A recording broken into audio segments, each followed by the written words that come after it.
you colorful sprinkles. It's Willow. I'm here in the car with friends. We've got Lobby, we've got Ivy back there, we got Artie up in the front, and we are doing something really spooky and cool, and I'll cut to a shot that explains all of it. La Crosse is typically a quiet college town, but not many of its residents know that Ed Gein, famous murderer, was born right here in the city, many years before the terrible murders he committed in Plainfield, Wisconsin.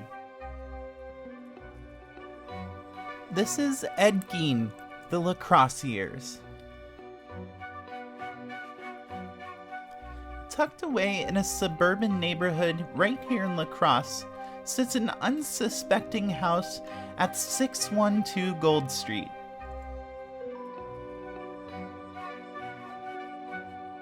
This would be the first home of Augusta and George Gein, the parents of Ed Gein. And while this house was very close to La Crosse, poor Ed Gein probably would have never gotten to see much of it, as his mom Augusta was very much against the people of La Crosse. She hated this city and called it full of sinners, and she was not about to let him experience the world, this evil, sinning world, or at least kind of paraphrasing what she said. There's also a lot of birds out today, I noticed, which we kind of have to make like the birds right now and fly to our next Ed Gein location.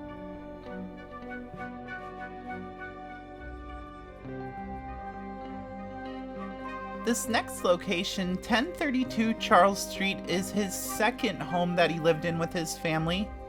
Once again, probably never playing with the children of the neighborhood, but I kind of wonder which of these rooms was his bedroom.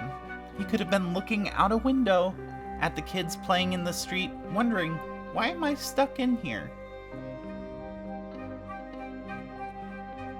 1931 Wood Street was the final location here in La Crosse that the Geins lived, and it was also the final straw Augusta had with La Crosse. She said, that's it, I'm getting my family out of here. And George, I mean, he was a known alcoholic, so he was known to be a lush around town, and people were kind of fed up with them. So that's when they decided to move to Plainfield, Wisconsin, and that is where all the horrible things happened. And this isn't the last location I have. In fact, Ed's father, George, owned this butcher shop right here in La Crosse. Well, it's no longer a butcher shop, and it's no longer the same building. This is a laundromat now. This is what replaced George Gein's butcher shop. In fact, this was probably the first place Ed ever saw a pig get slaughtered, an animal get slaughtered, and he talks about it in a book, and it's very graphic, and I probably won't say the story here on YouTube, but you can look it up. It's in a lot of biographies. But animals weren't the only things getting killed here at the Gein's meat shop. There's actually a newspaper article about a man who got gored right here in the building when a cow was getting brought into the slaughterhouse. It smelled gore and gored the butcher. It also mentions some Gein brothers purchasing the Schultz grocery store, which I assume was the building that was there before the Geins had a meat market there. I also kind of wonder if some of this foundation is from the original building, as it looks kind of old. What do you think?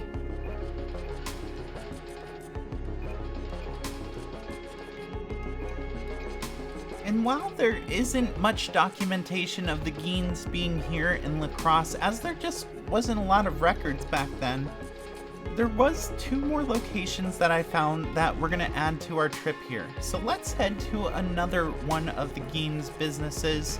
This time, not a butcher shop, but a grocery store, the place you would buy the meats. 1032 Caledonia Street. This is the location of the original Gein grocery store. Now, it's currently the place where there's a general beverage. I don't know if it's a distributor or a shop or what it is. I didn't go inside, but you can see this building here. This was where the grocery store was originally located, the first one they opened. Unfortunately, that building has burnt down since then, and now this building is taking its place. The building actually burnt down in the 80s, and I have some old satellite photos you can actually see. Well, maybe not satellite, maybe helicopter photos. You can see where the building overlays where it was in 1952 up to 1973, you can see it. And then once again in 1982, you can see the building there, and then in the 1983 shot, the building is gone. And that's because there was a fire in 1982 that burnt down the location. But you can see in the back, there's this little garage. So let's head to the alleyway and see if we can take a peek at it.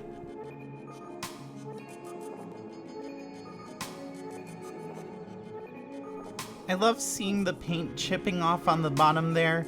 It's really cool looking. Now, I know it's newer paint, and obviously this is an old building, but clearly the paint job's a lot newer.